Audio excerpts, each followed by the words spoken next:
আসসালামু আলাইকুম। সবাইকে স্বাগত জানাচ্ছি বিডিভিউজে। আপনাদের সঙ্গে আছি আমি তাসনিম হোসাইন। মার্কিন যুক্তরাষ্ট্র ইউরোপ থেকে নিজেদেরকে গুটিয়ে নিতে পারে এমন শঙ্কার কথা অনেকেই বলেছেন। ডোনাল্ড ট্রাম্প পুনর্নির্বাচিত হওয়ার মাধ্যমে সেই আশঙ্কা সত্যি হতে চলেছে। এখন পর্যন্ত ইউরোপ ইউক্রেন ইস্যুতে বাইডেন প্রশাসনের সাথে ঘনিষ্ঠ সহযোগিতার ভিত্তিতে কাজ করেছে। চীনের সাথেও সম্পর্ক রক্ষার ক্ষেত্রে তাদের মধ্যে সমন্বয় ছিল। কিন্তু নতুন যে মার্কিন প্রেসিডেন্ট দায়িত্ব নিতে যাচ্ছেন, জাতীয় স্বার্থের সংজ্ঞা তার কাছে ভিন্ন, তার অগ্রাধিকারও তাই অন্যদের থেকে আলাদা। ট্রাম্প যেসব শর্তে ইউক্রেন যুদ্ধ শেষ করার ইঙ্গিত দিয়েছেন, ইউরোপ সেটাকে নিজেদের জন্য অমর্যাদাকর মনে করছে। বিভিন্ন পণ্যের উপর শুল্ক বাড়ানোর যে ইঙ্গিত দিয়েছেন ট্রাম্প, সেটা নিয়েও ইউরোপের অর্থনৈতিক পরিস্থিতি আরও জটিল হতে পারে। বিস্তারিত থাকছে হায়দার সাইফের প্রতিবেদনে।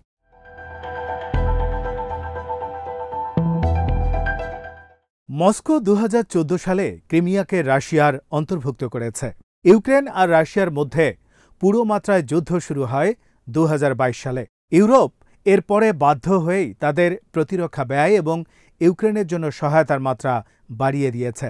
ইউরোপীয় ইউনিয়নের দেশগুলো এখন জিডিপির 2% বেশি প্রতিরক্ষা খাতে বরাদ্দ করছে। যুক্তরাষ্ট্র ইউক্রেনকে যে সহায়তা দিয়েছে তার চেয়ে এর সম্মিলিত পরিমাণ বেশি। তারপরও যুক্তরাষ্ট্র সরে গেলে ইউরোপের শঙ্কার কারণ রয়েছে।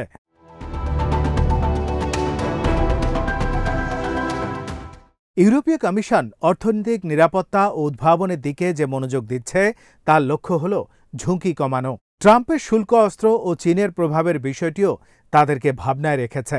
যুক্তরাষ্ট্র আর ইউরোপের সম্পর্কে টানাপোড়েন তৈরি হলে ইউরোপের জন্য একটা চ্যালেঞ্জ তৈরি হবে। তবে বিশ্লেষকরা বলছেন ইউরোপ এই চ্যালেঞ্জকে ইতিবাচকভাবে নিতে পারে।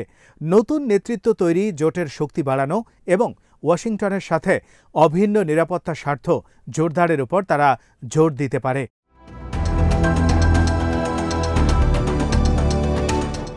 ইউরোপের সবচেয়ে বড় অগ্রাধিকার হল রাশিয়ার সম্ভাব্য আগ্রাসন থেকে নিজেদের নিরাপত্তা নিশ্চিত করা। ডোনাল্ড ট্রাম্প মার্কিন প্রেসিডেন্ট হিসেবে পুনর্নির্বাচিত হয়েছেন। ইউক্রেন যুদ্ধ অনতিবিলম্বে বন্ধেরও প্রস্তাব দিয়েছেন তিনি। ইউরোপের নেতারা এখন চ্যালেঞ্জের মুখে পড়েছেন। ট্রাম্পের প্রস্তাবে গুরুত্বপূর্ণ উপদেষ্টাদের সমর্থন রয়েছে। এই প্রস্তাব অনুযায়ী রাশিয়ার হাতে কিছু ভূখণ্ড ছেড়ে দিয়ে ইউক্রেনকে অস্ত্রবিরতিতে রাজি হতে হবে। ইউক্রেনের প্রেসিডেন্ট ভলোদিমির জেলেনস্কি ইঙ্গিত দিয়েছেন ইউক্রেনকে ন্যাটো সদস্যপদ এবং নির্ভরযোগ্য নিরাপত্তা প্রতিশ্রুতি দিলে ছাড় দিতে তিনি রাজি আছেন। কিন্তু যুক্তরাষ্ট্র বা রাশিয়ার কেউই এই শর্ত মানতে আগ্রহী নয়।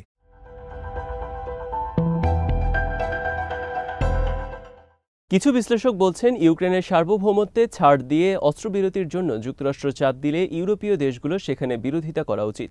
ইউরোপীয়দের উচিত ইউক্রেনকে আরও দরকারি সামরিক সহায়তা দেয়া, যাতে তারা রাশিয়ার অগ্রগতি রুখতে পারে এবং অস্ত্রবিরতির জন্য এমন শর্ত নিশ্চিত করতে পারে যেটা ইউরোপের নিরাপত্তার স্বার্থ রক্ষা করবে। তারা বলছেন এরকম জোরালো পদক্ষেপ না নিয়ে দুর্বল অস্ত্রবিরতি চুক্তি হলে রাশিয়া আরও সাহসী হয়ে উঠবে।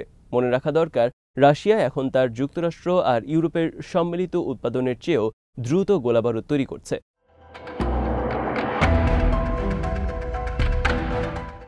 প্রতিরক্ষায় নেতৃত্ব দেওয়ার ব্যাপারে ইউরোপীয় জাতিগুলো তাদের সক্ষমতা দেখিয়েছে। 2016 সালের পর থেকে প্রতিরক্ষা ব্যয়ে জিডিপির শতাংশের পরিমাণ দ্বিগুণ হয়েছে। রাশিয়ার যেসব সম্পদ জব্দ করা হয়েছে এর মধ্যে $50 বিলিয়ন রাশিয়ার বিরুদ্ধে দর কষাকষির অস্ত্র হিসেবে ব্যবহারের পরিকল্পনা নিয়েছে ইউরোপীয় ইউনিয়ন। এতে বোঝা যায় ইউক্রেনের ব্যাপারে তারা প্রতিশ্রুতিবদ্ধ। কিন্তু F-35 জঙ্গি বিমান ও এয়ার ডিফেন্স মিসাইলের মতো যেসব মার্কিন সিস্টেম পেতে সময় লেগেছে সেগুলোর উপর থেকে নির্ভরতা কমানোর জন্য ইউরোপকে এখন প্রতিরক্ষা উৎপাদনের গতি বাড়াতে হবে। দূরপাল্লার স্ট্রাইক অস্ত্র ও প্রিসিশন গাইডের সরঞ্জাম সহ জরুরি প্রযুক্তি সম্মিলিতভাবে কেনার জন্য $500 বিলিয়ন ইউরোপীয় তহবিল গঠনের প্রস্তাব করা হয়েছে।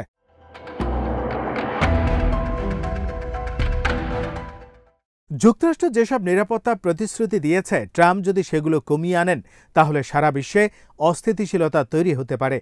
কিন্তু একই সাথে ইউরোপকে সেটা নেতৃত্ব তৈরির সুযোগ এনে দেবে। প্রতিরক্ষা উৎপাদন বাড়িয়ে এবং ইউক্রেনের স্বাধীনতা নিশ্চিত করার মাধ্যমে ইউরোপ নিজেদের শক্তির প্রমাণ দিতে পারে এবং নিজেদের নিরাপত্তা শৃঙ্খলা নিশ্চিত করতে পারে। সেখানে যুক্তরাষ্ট্রের পূর্ণ সহায়তার দরকার পড়বে না।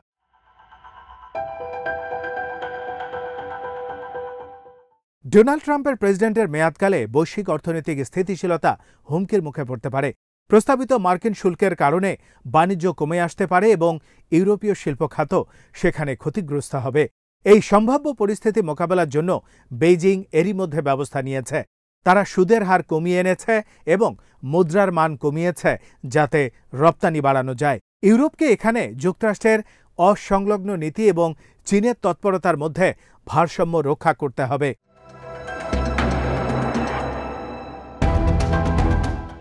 ট্রাম্প আমদানির উপর বেছে বেছে শুল্ক আরোপ করতে পারেন অথবা বড় পরিসরেও সেটা করতে পারেন। যাই করা হোক না কেন, সেটা যুক্তরাষ্ট্রে ইউরোপীয় ইউনিয়নের রপ্তানির উপর মারাত্মক প্রভাব ফেলবে। অন্যদিকে ইউরোপের বাজারগুলো চীনের পণ্যে সয়লাভ হয়ে যাবে। ইউরোপের প্রবৃদ্ধি এতে ব্যাহত হবে। বিশ্লেষকরা বলছেন, এই চ্যালেঞ্জ মোকাবেলায় ইউরোপীয় কমিশনের চতুর্মুখী কৌশল নেওয়া দরকার।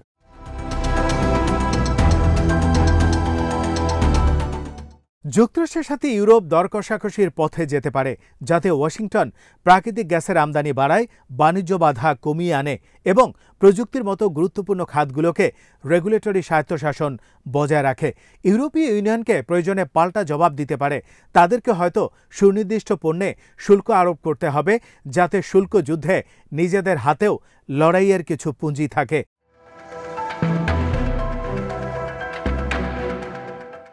চীনের অর্থনৈতিক আধিপত্য মোকাবেলার জন্য ইউরোপকে যুক্তরাষ্ট্রের সাথে সহযোগিতার ভিত্তিতে কাজ করা ছাড়া উপায় নেই।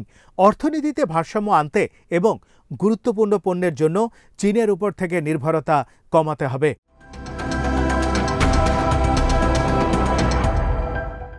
ট্রাম্প যুক্তরাষ্ট্রকে প্যারিস জলবায়ু চুক্তি থেকে সরিয়ে নেওয়ার পর বিশ্বে জলবায়ু কেন্দ্রিক সংকট আরও বেড়ে গেছে।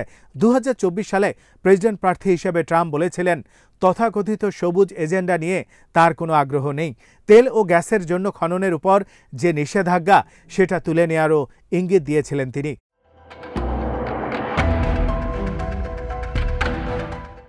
মার্কিন সরকার যদি জলবায়ু নীতি নিয়ে কোনো আগ্রহ না দেখায়, তাহলে ইউরোপকে অবশ্যই আলাদা আলাদা রাষ্ট্রের সাথে অংশীদারিত্ব করতে হবে এবং সবুজ প্রযুক্তি এগিয়ে নেওয়ার জন্য বাজার গড়ে তুলতে হবে। যুক্তরাষ্ট্রের যেসব রাজ্য সবুজ প্রযুক্তিতে উল্লেখযোগ্য বিনিয়োগ করেছে, তারাও হয়তো তাদের প্রযুক্তির ব্যবহার চালিয়ে যেতে পারে।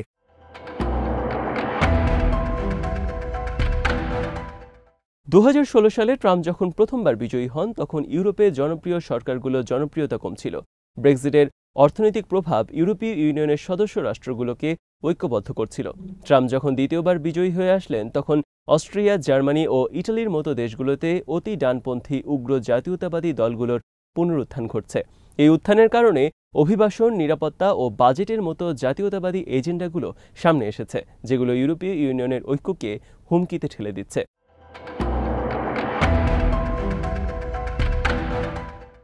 গণতান্ত্রিক চেতনা মূল বিষয় হলেও ইউরোপের শক্তি, আইনের শাসন এবং নির্বাচনী সততা। ইউরোপীয় ইউনিয়নের তহবিল দেওয়ার ক্ষেত্রে গণতান্ত্রিক নীতিমালা হতে পারে শর্ত। এরকম চর্চা থাকলে স্বৈরাচারী মনোভাব মাথাচাড়া দিতে পারবে না। তাছাড়া অশুভ চক্রের অপতৎপরতা রুখে দেওয়ার জন্য ইউরোপীয় ইউনিয়নকে সোশ্যাল মিডিয়া নীতিমালা শক্তিশালী করতে হবে বলে মনে করছেন বিশ্লেষকরা।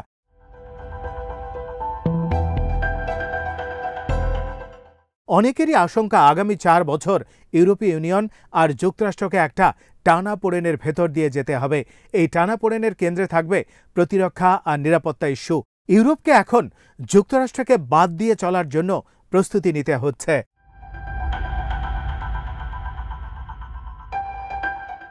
আজ এখানে শেষ করছি। সবাই ভালো থাকুন, সুস্থ থাকুন আর দেখতে থাকুন বিডি ভিউজ। চ্যানেলটি ভালো লাগলে সাবস্ক্রাইব করুন, সংযুক্ত থাকুন আমাদের ফেসবুক পেজে। আল্লাহ হাফেজ।